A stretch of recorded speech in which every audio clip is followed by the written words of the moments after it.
This is Mark Steger, the Demogorgon from Stranger Things, and you are listening to the Station of Decapitation Without Your Head. Welcome to the Station of Decapitation Without Your Head. I'm Nasty Neal, and I'm joined by Florence Hartigan, a Phoenix Forgotten. How are you doing? Hi, I'm doing great. How are you? I'm excellent. Hopefully this all works out. As Florence is like in the mountains of France, so there's probably some... Normally, I mean, not that long ago, we wouldn't be able to talk at all, I guess. So, for people who don't know... we live in the future. Exactly. For people who don't know Phoenix Forgotten, can you give them an idea of what the movie's about? Sure.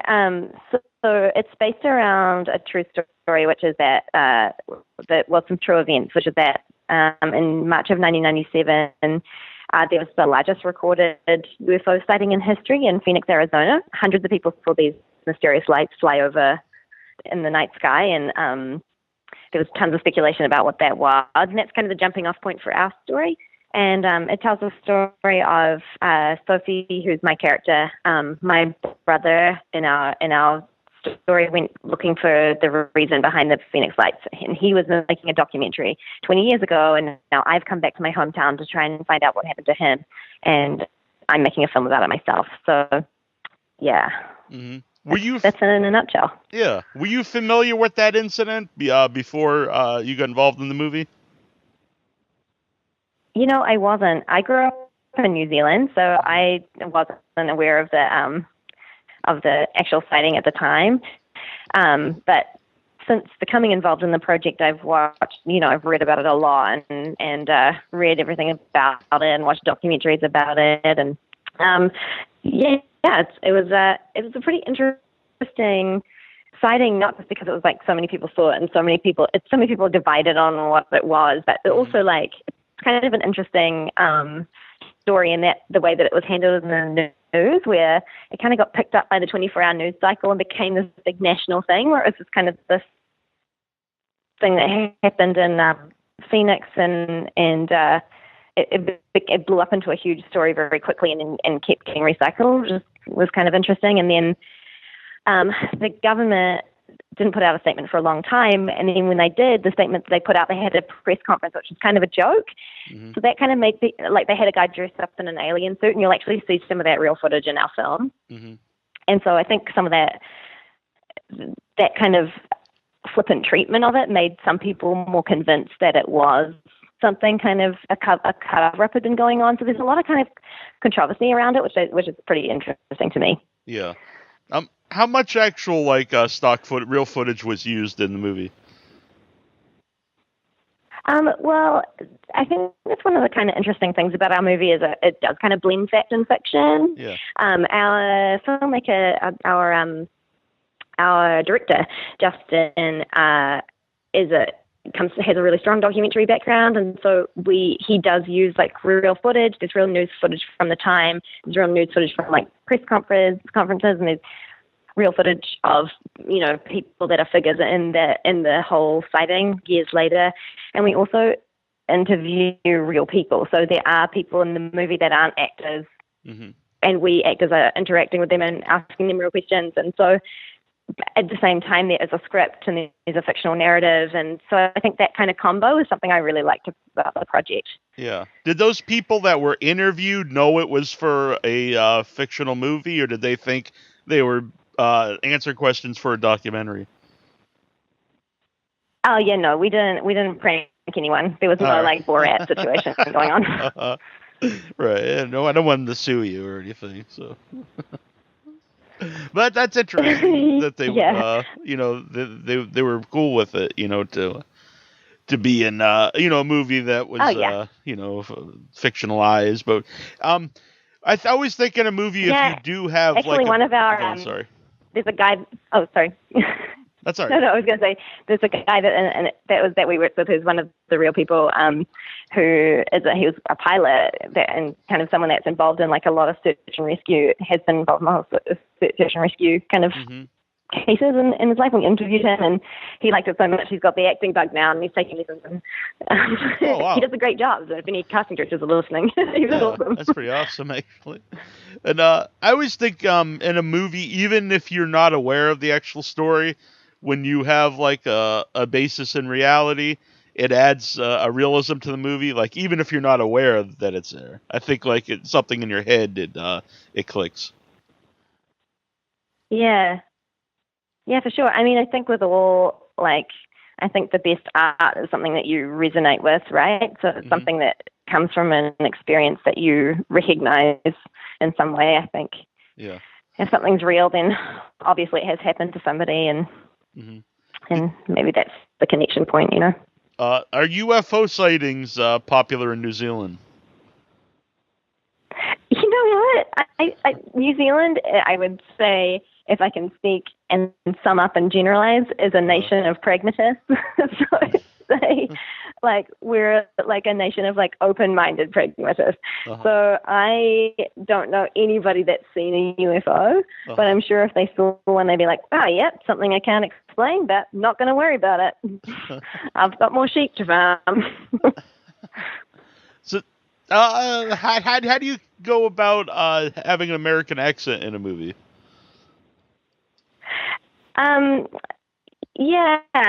That's just something to be able to work in America in this market, you've got to be able to do. So, but also, I think growing up in New Zealand, we had a lot of, and I've been acting since I was a little kid, doing film and TV stuff, and I think there was just so much production that comes to New Zealand that is based for American market. So, in order to be able to work, you do just something we all learn really early on is to do American and British accents. Are there any specific tricks for an American accent? And I say American accent, but all different Americans have different accents. There's not just the American accent. Yeah, like the standard American. I don't know that I have tricks to offer you. I think it sort of feels different in everyone's mouth. But I think in general, I don't know. I think it would probably be easier to learn an American accent than it would be to learn a New Zealand accent. I feel because I think an American accent is a bit more has more of a pattern to it, and I think New Zealand accent's kind of all over the place. Right. Well, I've had once an Australian person tell me that the difference between Australian and New Zealand is one of them said fish and chips and one said fish and chips. And I never really understood why that was a big deal. But I feel like those two phrases you just said were exactly the same. No offense.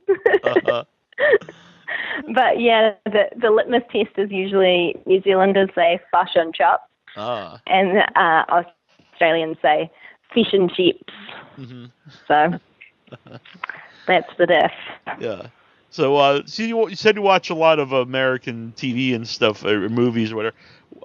What kind of movies did you watch that made you want to become an actor? Well, I wanted to become an actor really early on, and I think my first great influence was the movie Annie when I was 3 years old. And it is a great movie. So I think that was the first one. I was like, oh, kids can do that? Great.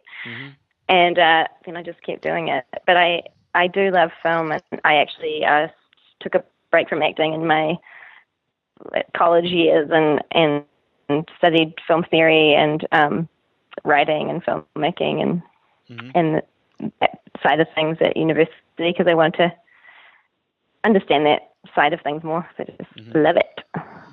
Does that help you as an actor, or is that something you'd like to do as create films at some point? I think it is something I would love to do later on. I really liked directing in college, and I'd love to do that. Though I think simultaneously pursuing many careers is already pretty challenging. But I do.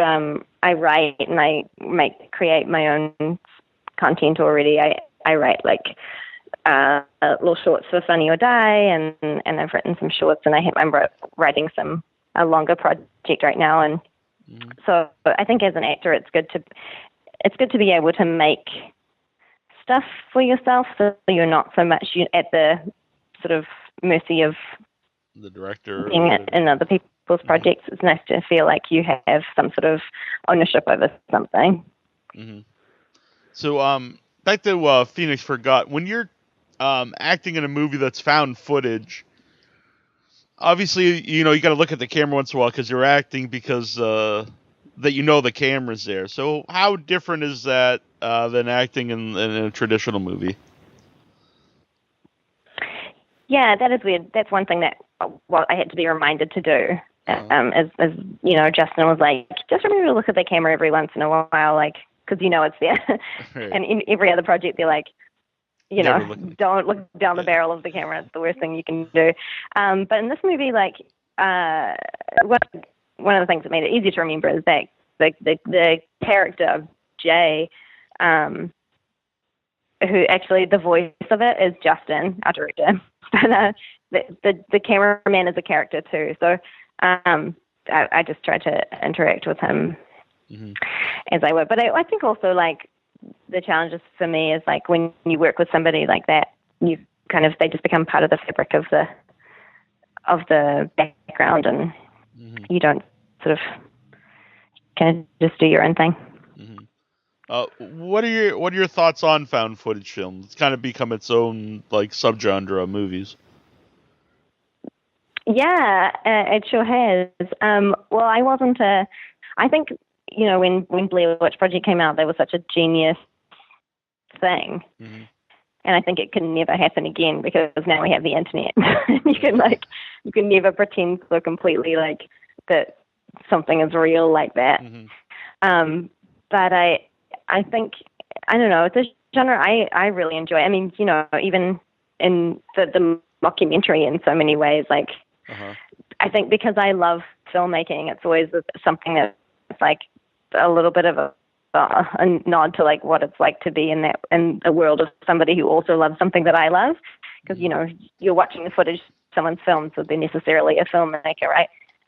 And I gravitate as an actor towards a project that feel really grounded and real, and kind of the acting is in that world. So in that way, I really liked working on this project, and I do like being in mockumentary, footagey kind of things, and I think it's cool, like in the comedy world too, like the Waiting for Guffman's and the Final Taps and the Did you see what we do in the shadows? Yes, that's one of my favorites of recent. I was very sick last year, and I was in the hospital in rehab, and it was one of the movies I watched when I was in rehab for a while. Physical rehab, not that I had a drug problem or anything, but that's just a brilliant movie. I loved it. Have you ever seen Forgotten Silver? Because you're New Zealand, I believe. So good. Yeah, that's awesome. Normally people don't know what that movie is if I ask about, but I assumed you probably knew. Nope. You know what? My brother actually, we watched that. It was on TV one night, and my brother was supposed to write an essay for school about one of his heroes, or like somebody he admired, and he wrote it about the character in that movie, thinking it was a real person. And then that's pretty awesome. Got a rude awakening from his teacher the next day. Yeah, because I'd read a lot of people thought it was real. I don't know how true that is, but was it presented on TV that it was? I don't remember. I think it was presented on TV, and you were supposed to just get throughout the movie that it was so ridiculous as to not be real. But I don't think they were open about it at first. I think they wanted to see what they could get away with. But I don't really remember because I was a child. Right. Yeah, it's an excellent movie. Now we are a horror movie website, but I like all different movies. But are there any are you a horror movie fan, and do you have any favorite horror movies? Yeah, I love horror movies. Well, this year my two favorite horror movies have been Get Out, which I thought was brilliant. Yeah, it was very good. And I also recently saw Ingrid Goes West. Have you seen that? No, I haven't. It's not a horror movie in the sense that like it's not like gory or anything, but I think to me like it has so many like tropes of the horror genre, even though it's not like necessarily like super violent or like it's just so insidious and creepy. It's like the villain is technology and Aubrey Plaza is this villain, but she's also kind of a victim to it. But then it's like the same thing, like nobody, it's like it reminds me of like one of those cursed movies, like Drag Me to Hell or something. Sure. Like this person has a problem, and then they try and solve it by like taking the easy way out. Like in cursed movies, like they find the enchanted box or whatever, and hers is her phone, and then she goes through and everything like. I don't want to spoil it for you, but I just like it's like in those cursed movies at the end, like it just gets passed on to someone else, or nobody learns, or there's no like happy ending. It's kind of I just thought like it was brilliant. I definitely have to check that out. Did you? My favorite. I actually really like Get Out too, but did you see The Devil's Candy? That was probably my favorite horror movie of this year. Oh no, I didn't. I'd recommend that one. I thought it was great. Yeah. It's excuse me. It's a really dark movie. It's about a child killer and he hears voices of the devil, and children to him are the devil's candy. So he's bringing the kids to the devil because that's candy to him. And so then it's oh my god, a father. Which actually the guy who plays the villain is great because you actually even feel a little sympathy for him, which I think is like really hard to do for such a dark character. And then I forget the name of the. He's actually a really good actor who plays the hero of the movie, and he has a small child, and he's an artist. And he starts to paint things that the other guy sees. So he starts to paint really dark images with kids. And anyway, it's an excellent movie. I really like that one. But Get Out was great too. So I should check it out. Yeah. And Split was really good too. Yeah, Get Out was brilliant. Yeah. And sometimes when you hear all the hype for a movie, it doesn't live up. Because I saw it after it was at the theaters, Get Out. But I was like, oh, this one actually lived up to the hype, yeah. So, no, it was really good. It was really good. I also I love movies that are like it dealt with some really tough stuff. Like not only like because of this, it was a horror film, and the horror genre in general is always like dark and really emotionally heightened. It also dealt with like a lot of like really current political racial tension in our country, but also like throughout it there was like such a good sense of humor. Yeah. And I think like that's so important to like a really good horror movie because you have to have those highs and lows. And it also makes you like the characters you're supposed to like more, Yeah, definitely. And it wasn't over the top humor where it made it like a satire or anything. It was just enough where No. Yeah. No, it was an excellent movie. Yeah. I think it's enough where you're like rooting for the right people. Exactly. Yeah. Now, what did you think of the girl Serendipity who played you as a young person in the movie in Phoenix Forgotten? Oh, I thought she was awesome. She did a great job. She was really hot. Did she look anything like you at that age? I think she looked enough like me to be able to be believable, but sure. At that age, I think I had a mullet and I was like really like pale and freckly, and I think Serendipity is like doing a lot better in the look department than I was then. All right, well, fair enough. You mentioned New Zealand. They're pretty pragmatic about things, but do you yourself believe in UFOs? Oh, sure. I mean, I'm open-minded. I think it's, I've always subscribed to the adage, like, it's a big universe.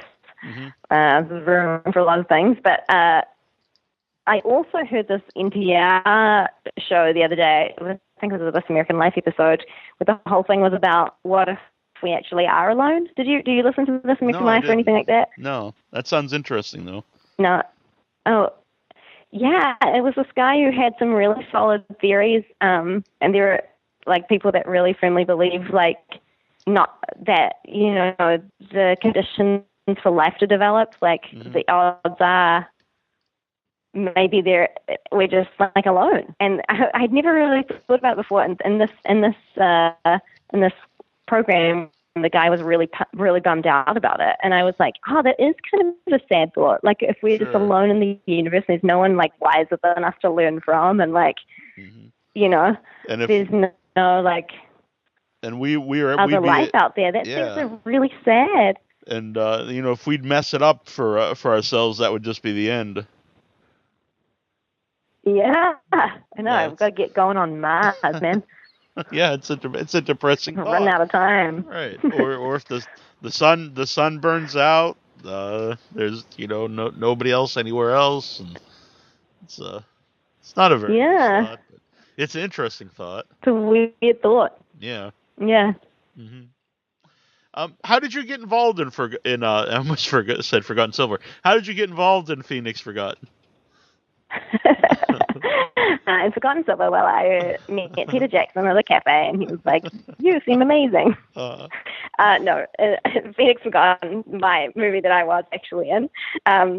I had worked with Justin Barber, our director, and T.S. Nolan, who's our writer, before on some previous stuff, and so they were doing a test shoot for this film. They had kind of been tossing this idea around for a while, and they were like, well, we're just going to shoot it and then shoot like a few scenes and see what could happen. They wanted to do a documentary style alien movie, and so they asked me to come, if I'd be interested to come and help them shoot some test scenes. And we went to Phoenix and like shot a bunch of stuff that came out really well, and we had a great time. And then Scott Free got involved, and Ridley Scott was producing it, and I was like, oh, wow, I'm probably not going to get to be part of this, but that was fun. And then I got to audition, and then I was able to be cast, which was awesome, and yeah, I got to see the whole thing through, which was really cool for me. Yeah. Yeah, I mean, that's pretty awesome to say you've been in a movie produced by Ridley Scott. I mean, it's got to be yeah, cool. I mean, that's cool. I mean, as I said, I studied film in college, and I did a whole class on like different representations of AI in film, and so like I wrote essays about Blade Runner. Nice. It was really cool to like be in the you know in the presence of greatness. It was rad. It's also a bucket list moment. Yeah. Well, are you looking forward to the sequel? Yeah, I'm really looking forward to it. Although I saw the trailer and I was like, oh, this is more actiony than I thought it was going to be. It could just but be maybe the they're just like too, but, hyping it up for the trailer. Yeah, to get people in. What did you think of Ex Machina? I loved Ex Machina. I thought it was so good. Yeah, it was just beautiful the whole way. Every way it was shot, and you know. I kept being surprised by it. Yeah, I thought it was really solid. Yeah. No, do you consider the Pinocchio to be an AI tale?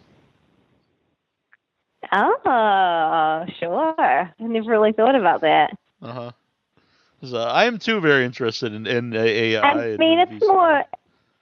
Oh, you are? Yeah. I think it's more that I think Pinocchio feels more fantastical to me. Sure. But that's also kind of and at the end, he does become a real boy. Yeah. Did you ever see AI, the movie? Because it really fought. It's kind of Pinocchio, but in a sci-fi world. Sure, I did see AI, and I gotta say that movie really bummed me out. I saw it once, like years ago, and it did not resonate with me.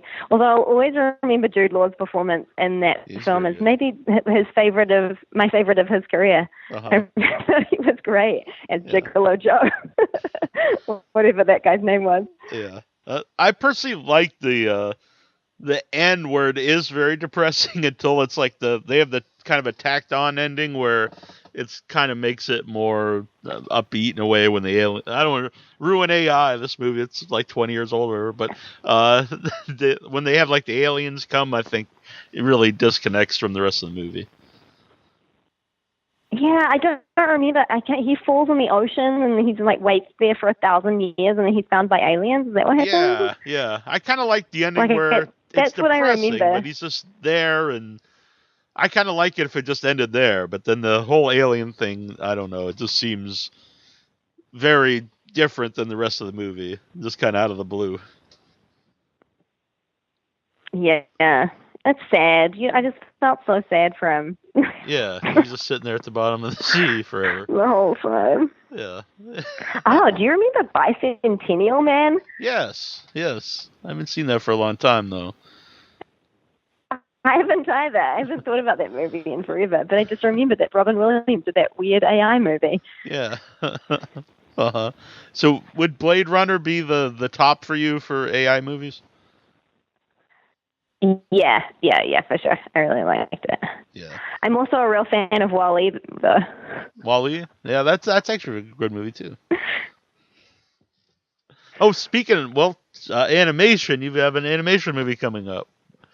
Malevolent. I do, and that's a horror movie, actually. Yeah. It's a animated horror movie. I think it might be the first animated horror to be made in the States, but that might be wrong. I think that's what I was told. And yeah, it's like a Saw kind of movie, but it's also like Groundhog Day. And Miranda Baccarin is the star of it. She's from Deadpool, and then we have Ray Wise from Twin Peaks, and William Shatner, and a whole lot of other cool people, and myself. And yeah, we sort of play this like very dysfunctional family, and I die a lot of times. Well, that's too bad. But so that's how it's a. What's that? I'm just trying to think of a combination of Saw and Groundhog Day. Seems very interesting. Now, when you say it's like the first animated horror movie, is it like what's it rated? Like, is it an adult horror movie? Is it more for kids, or is it a family movie? Oh no, this is not for children. Uh-huh. This is it's like it's really pretty bloody. Like it's very horror movie. Mm-hmm. Yeah. Huh. Well, I'm very interested in this. And what was that like too? Is this the first time you've done an animated movie or a movie where you're just the voice? Yeah, I have done voiceover stuff before, but more like I've done like a couple kids things, and I've done a ton of like commercial stuff, but I've never done a feature, an animated feature. And the cool thing about that is it happens real quickly for the actors, and it's also like rad because you get to like have the challenge of like creating a whole person just with your voice. And also with this character in this script, there was like a lot of physicality, and so there's like a lot of video of me doing really stupid things with my body while I'm trying to like be like, what would make this feel like it would sound right? So it was real dumb, but it was awesome. I cut loose and had a lot of fun. Yeah. I've always wondered that, like, if you're doing the voice for something, when you're acting, are you also moving around? And yeah, for me, I was. I mean, you can't do anything that's going to knock anything over and make noise, or like sure. Do stuff like that. And I'm not doing any like Foley work, like that all gets edited in afterwards. So, but for me, it's always like, I mean, I don't really care what it looks like. I just want it to sound like real. And so like that was the aim. And so yeah, I was like jumping around and like punching things and like doing whatever I had to do to like get in that moment. So yeah, it was a lot of fun. I'm looking forward to that. And Bill Moseley's also in it from oh yeah he's he's awesome. He's the man. I don't know if are you a fan of Texas Chainsaw Massacre at all? Tobe Hooper just passed away, the director. Yeah, I saw that very late in life. Well, very late in life. I'm very young, but I saw it like a couple of years ago only. Right. But yeah, it's cool. I mean, it was like late 70s, I want to say, right? The first one? Mm-hmm. 76, I believe, yeah. Yeah, I mean, yeah. And I feel like that was just such a good time for filmmaking in general. And I think they did a really good job. It's really scary. Yeah, it's very twisted movie. It's very demented. Nope. It totally is. And you know what? Usually I don't really find movies to be that scary or engaging if the character development isn't very like thorough. Mm-hmm. But this movie did such a good job with like, it's just so eerie. Like, I think the villains are so well developed that you're like, you know, they're just so weird. Like that weird like grandfather figure and like everyone like the weird like masks and things hanging up and like it's just so well done. Like the villains are just so scary that I wasn't even bothered. Like I didn't even. Yeah, I think that's what some of the sequels. Great. I think some of the sequels miss that made the original one so memorable is it's the whole family. I think some of the other sequels really just fixate on Leatherface. But I think it's the whole family that really makes that movie because, like you said, you have the grandfather character who's like almost dead, and then totally because the weird cook it gives them this motivation. Like you're like, oh, I know why you're doing this. Your whole family is fucked up. Like you don't know anything else. I don't know, and it makes it believable, and that makes it more scary. You know? Definitely. Yeah, it's it's a really scary movie, especially, and I think it's one of the best actors as far as a scream queen goes at the end, because you really believe Marilyn Burns is really, petrified because her eyes are wide, and like you really feel like you know, she's in the depth of madness by the end of the movie. For sure. Yeah. I went to the Halloween Horror Nights at Universal Studios last year. Halloween's my favorite holiday, and so we go. Like I love doing haunted hay rides and stuff like that. LA is really crazy around Halloween. There's like tons of stuff like that. But they had a Texas Chainsaw Massacre like a haunted house that you go through, and they piped in like the smell of rotting meat. Oh man, so gross. That's now I wonder where they get that smell, if they just have if they have like a bottle of rotting meat smell, or if they just have rotting meat in the back. They just ask all the like concession stands, it's like, don't throw away any hot dogs. We're just gonna put them out in the sun, see what happens. Put into the ride. Perfect. Is Halloween big in New Zealand? No, not at all. But as kids, like, I think it might have been slightly bigger in Ireland, which is where my parents grew up. So as kids, like, we would put on costumes and, like, go around the neighborhood anyway, and they'd be like, what? What are we going to give you? No, bye. And I remember one year, we were really sad. No one, trick-or-treating wasn't a thing. And so one year, my brother and I put on costumes, and we just like ran around our house, and we would ring our own doorbell. We did it like a bunch of different times, and my mom just kept giving us different stuff, and it wasn't even good. That wasn't candy or anything. It was like apple or like just weird stuff she had lying around. Right. It was really fun for us. Yeah. That sounds pretty sweet, I think. But did you dress up? Yeah. Do you remember any of the things you dressed up as? As a child? Yeah. Or as an adult, either way, I guess. Oh, yeah. Last year I was 3 different costumes. I was Bob from Stranger Things. Mm-hmm. Oh, that's cool. And I had this really crazy unicorn wig, and I was like this weird unicorn. I had this like sparkly dress and like a lot of stuff, and I was another thing too, but I'm not remembering that. Do you remember any as a kid?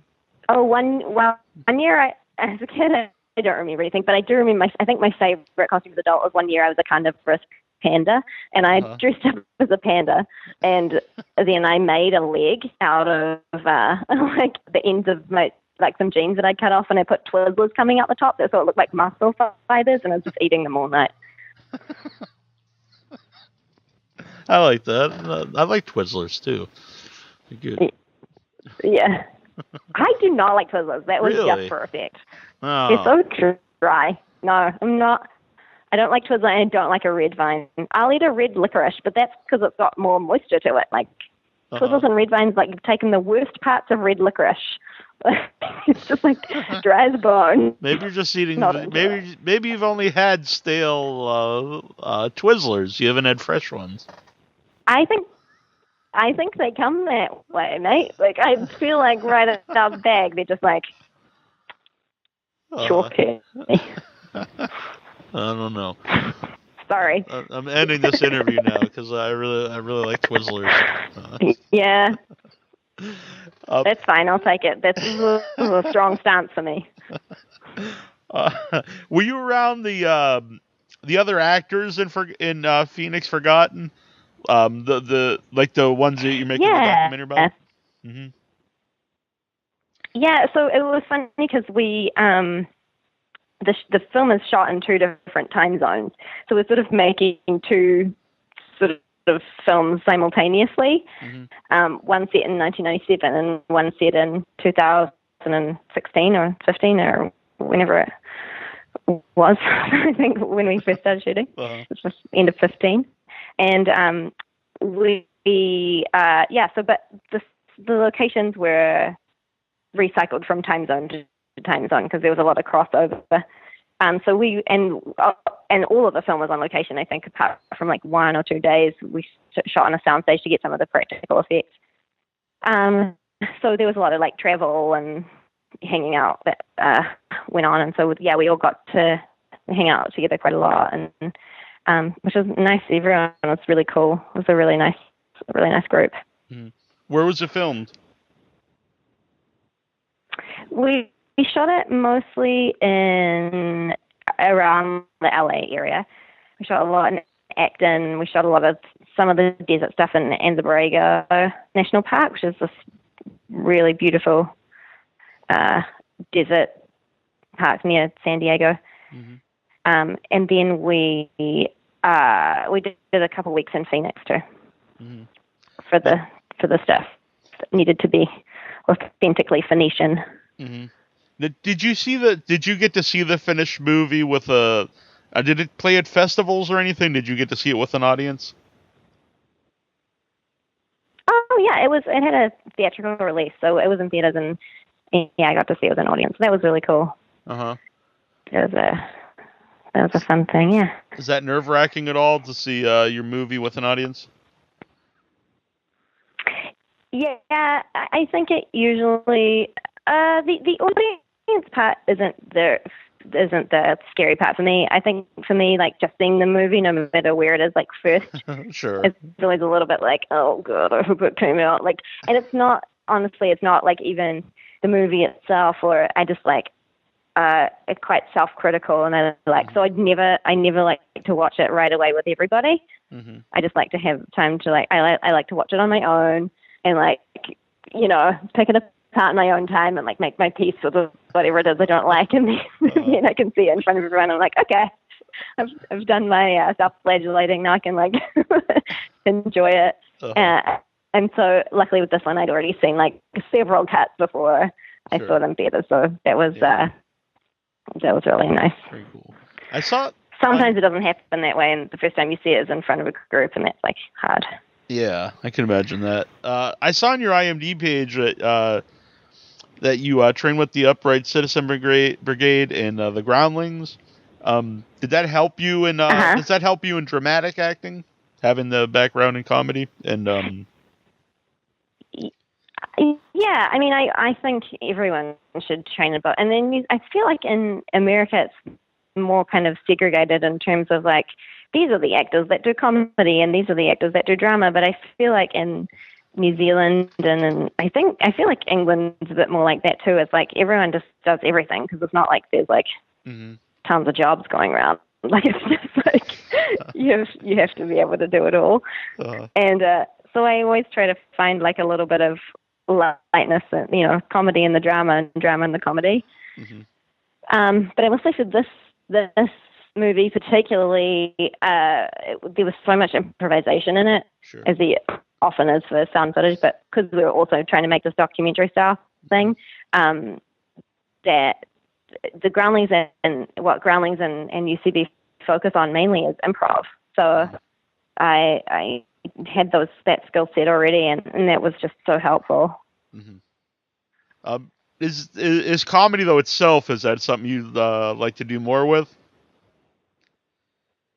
Yeah, I love comedy. As I said before, I make I make like little videos and stuff, like comedy videos, and where can we see those? I love doing that, and I have some up on Funny or Die. Oh, cool. So you can search my name and you'll see some stuff. Yeah, you'll probably like it. It's all pretty dark. All right, yeah, that's right up my alley. I look forward to seeing that. That's very cool. My poor mother. Like everything I do, like someone's getting murdered in it. It's usually me. Was she always supportive of you going into acting and music and comedy? Oh yeah, totally. Yeah, my mom's actually a music teacher, so I always cool. like I did like violin. She's a violin teacher. I played violin from a really early age, and that didn't stick. But I kept doing music, but she was my parents were both really supportive of all my creative endeavors, and yeah, it was nice. Yeah. Now I've had a guest on before from New Zealand, and he said that everyone in New Zealand was like involved in making Lord of the Rings movies. So I don't know how true that is. Yeah, except me. Thanks a lot. They left. You were the only one that was left out. It's very sad. Yeah, thanks. I was pretty young when it started, but I didn't get to be in it. But yeah, there were a lot of people. I mean, it was really cool for our crews, and like, you know, it meant that a lot of infrastructure got set up for like visual effects and practical effects, and a lot of people got training that wouldn't necessarily have had training on that scale. So that was really cool. And I actually worked as an assistant editor on the Narnia cool.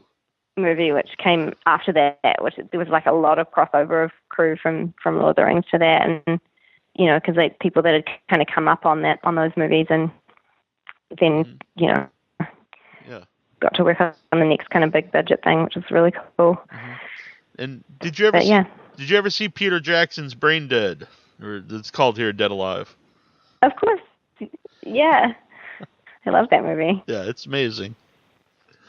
It's pretty. It's yeah, and that's another like really silly horror movie. Yeah, it's almost like a Looney Tunes cartoon, but very bloody and gory. But with like aliens getting run over by lawnmowers. Did you ever see Meet the Feebles? Yes, Meet the Feebles. This amazing movie. Yeah, I can't remember. Is there like does that get bloody at the end too? It does, right? Yeah, it's a pretty just very bizarre movie. Or am I conflating those two in my mind? There's two. Well, Meet the Feebles is with the puppets. It's very bizarre. Yeah, but I can't remember if it all ends in a bloodbath. I just couldn't remember. I think it does. You know, it's been a while since I've seen Meet the Feebles. I'm not sure. I know. But the other one ends with it's like the Muppets, but they're like terrible. Yes, you're right. It's like a demented Muppets movie for adults. Yeah, those early Peter Jackson movies are much different than his later movies. But I like them all. For sure. Yeah. So, you mentioned the Funny or Die page. How can people find you? Not like at your home or anything, but how can they find you online and follow what you're doing? Wait, I'll just give out my address. Everyone can come over. It's totally safe. That's cool.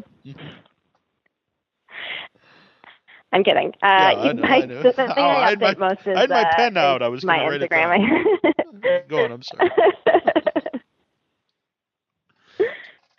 I'm the best on Instagram. I'm Flowbee with a 0, and then I'm on Twitter as well. Flow has thoughts. That's the best way to see what I'm doing in the world. Yeah, exactly. So, well, Phoenix Forgotten. You can get a video demand. You can DVD or Blu-ray. Sure, there's a bunch of cool specials on the Blu-ray. Are you aware of what specials are on the DVD and Blu-ray? Oh, yeah. You know what? I haven't even seen it yet. But there is. I shot some extra stuff with Sinlu, who was one of the production companies and that was in charge of the marketing stuff. Mm-hmm. So I think there's like a little extra thing about like with Sophie talking like about her movie, like as if she's like saying, you know, what it is. So I think that's in there. I haven't seen it, but we shot that, so I'm assuming that's what it is when I saw like the blurb. And there's also like a commentary with me and a couple of the other kids, the actors, and with Justin. If you're into commentaries, I am into commentary tracks. That's on there. Very cool. Well, I look forward to checking that out. Yeah. Well, I want to thank you for coming on. It's been a lot of fun talking to you. Yeah. Thanks for chatting with me. I'm glad we managed to figure out the internet in France. Exactly. And if you're not too big by then, you can always come back and talk about Malevolent when it comes out. Oh, thanks. I promise I'll make time for you. All right. Well, I appreciate that. Thank you. Good evening, everyone. This is Keith David, and you're listening to Without Your Head.